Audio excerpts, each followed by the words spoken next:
Welcome back नाज़रीन। Programme के दूसरे हिस्से में बात करेंगे मईशत की, और पहले हिस्से में हमने बात की सियासत की, और सियासी मैदान में जो सूरत हाल है वो इंतखाबात की तारीख के हवाले से काफ़ी अरसे से एक सवालिया निशान था। वो सवालिया निशान दूर होने के बाद जिन चीज़ों को करने की ज़रूरत है उन पर सियासी लोगों से बात की, लेकिन मईशत के मैदान में भी हमें अच्छी खबरें सुनने को मिलती हैं, और हर वक्त खबर जो है वो मनफी नहीं होनी चाहिए, मुस्बत चीज़ें भी खबर होती हैं। पाकिस्तान स्टॉक एक्सचेंज तकरीबन 6.5 साल बाद 53,000 पॉइंट्स की हद को अबूर कर गया है। 3 नवंबर को जो है तकरीबन 10:34 पर बेंचमार्क था कराची स्टॉक एक्सचेंज का 100 इंडेक्स 347 पॉइंट्स या 0.66% इजाफे के बाद 53,004 पॉइंट्स पर पहुंचा। ये तकरीबन 6.5 साल बाद हुआ, और लाजमी सी बात है ये सारी कोशिशें या ये जो सारी एफर्ट्स थी, हम देखते हैं कि केयरटेकर गवर्नमेंट में आने के बाद सिविलियन साइड हो या मिलिट्री साइड हो, उन्होंने बड़े सख्त फैसले लिए, चाहे वो अफगान महाजरीन के इनखला का मामला हो, चाहे वो डॉलर की स्मगलिंग को रोकना हो, चाहे वो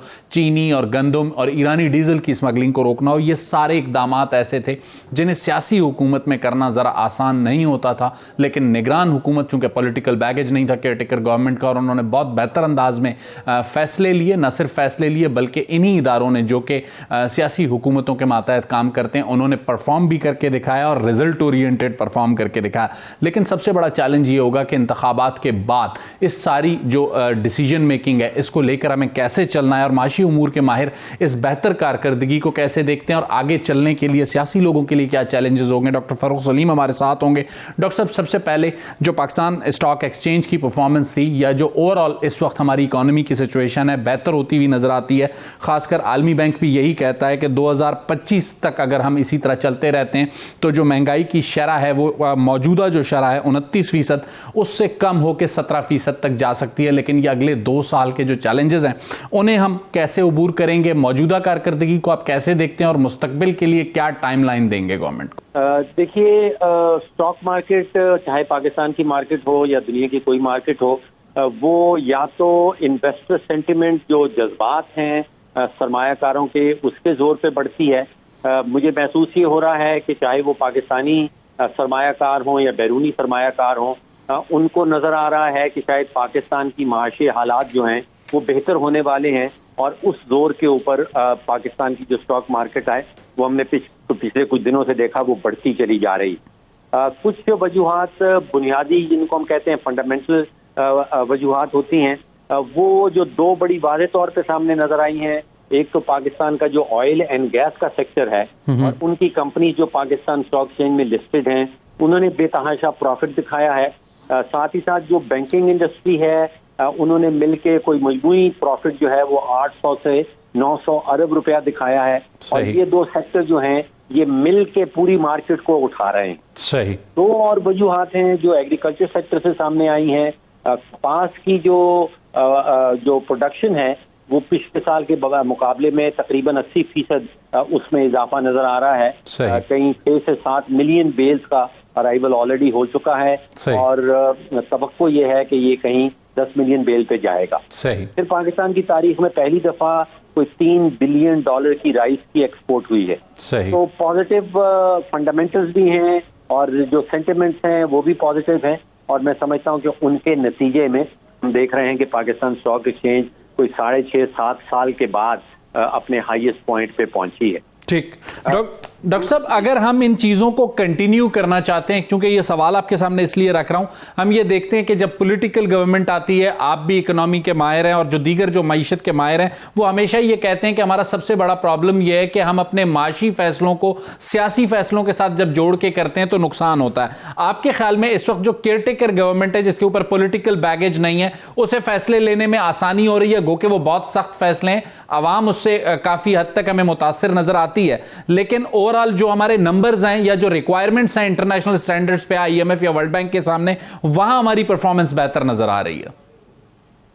जी, 2 बातें आपने की हैं, दुरुस्त है। देखिए, पहली बात तो यह है कि पाकिस्तान में माशी फैसला साजी पिछले कई सालों से सियासी एजेंडों के तहत होती रही है, और मेरा कंक्लूजन यही है कि बिकॉज हम माशी फैसले सियासी एजेंडों के तहत या सियासी असर रसूख के तहत करते रहे हैं, तो फिर हम इस बुरे हाल पे पहुंचे हैं। और पिछले कुछ महीनों से एक गैर सियासी हुकूमत है वो फैसला साजी कर रही है और वो सियासत के असर रसूख में रहते हुए वो फैसले नहीं हो रहे और हमें मस्बत असरात जो है वो नजर आ रहे हैं। सही। यहाँ पे एक तफरीक ये करना जरूरी है कि एक चीज होती है जिसको हम कहते हैं इंतजामी इक़दामात, एडमिनिस्ट्रेटिव मेजर्स, और दूसरा कहलाता है पॉलिसी। सही।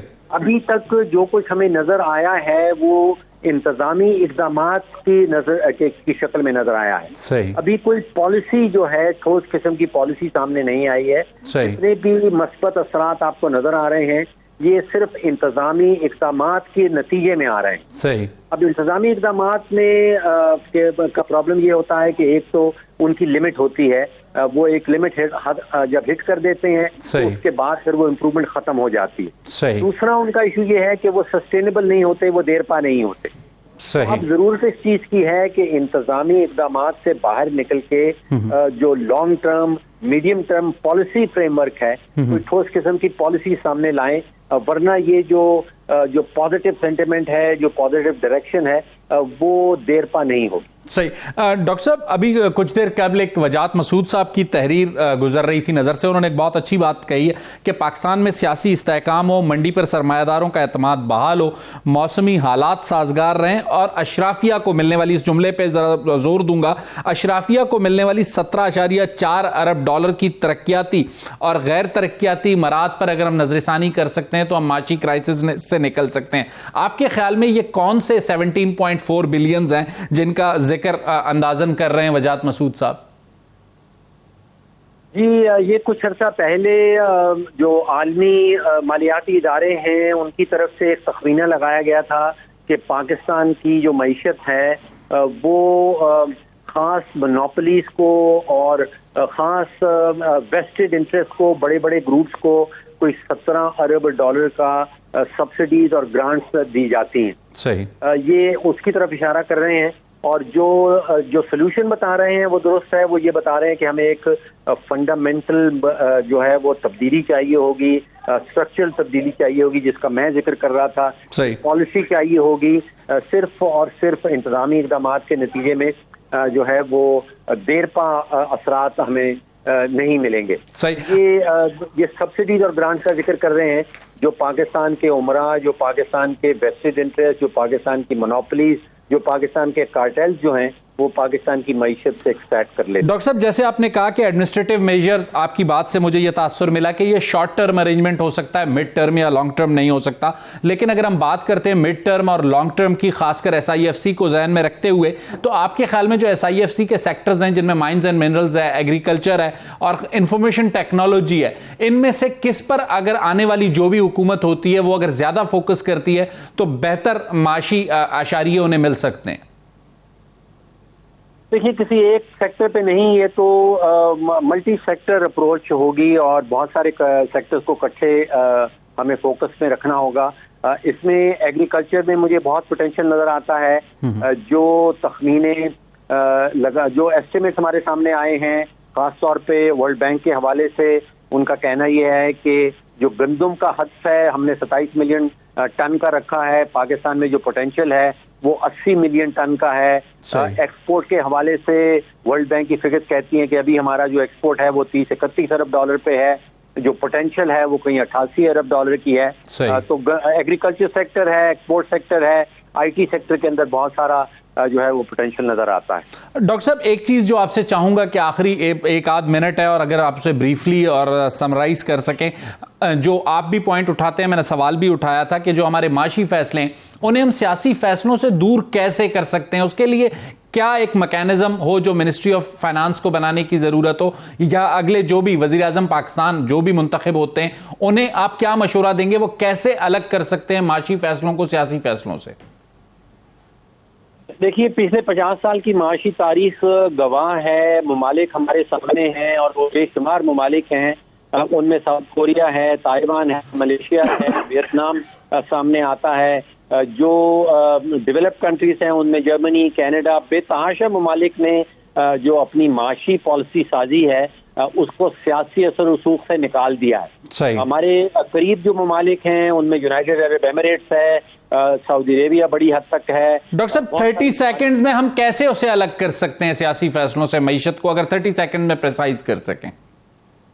देखिए, एक फायरवॉल क्रिएट करनी होगी मईशत और सियासत के दरमियान। जो माशी फैसला साजी है उसको डेलीगेट करना होगा, माशी जो एक्सपर्ट्स हैं सिर्फ उनके तहत देना होगा।